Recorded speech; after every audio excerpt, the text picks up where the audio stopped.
Santa Claus की कहानी सैकड़ों साल पुरानी है। इसकी जड़ें एक नेक दिल राहिब सेंट निकोलस से मिलती है।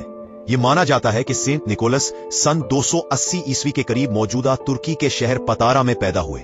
सेंट निकोलस अपनी नेकी, रहमदिली और सखावत की वजह से बहुत मशहूर थे। कहा जाता है कि उन्होंने अपनी सारी विरासत गरीबों और बीमारों की मदद के लिए वक्फ कर दी। वो देहात सफर करके जरूरतमंद लोगों की खामोशी से मदद करते थे। उनकी सबसे मशहूर कहानी 3 गरीब बहनों की है, जिनके वालिद उन्हें गुलामी या बुराई की तरफ बेचने पर मजबूर थे। सेंट निकोलस ने खुफिया तौर पर उनके लिए जहेज का इंतजाम किया, जिसकी वजह से वो बहनें बाइज्जत शादी कर सकी।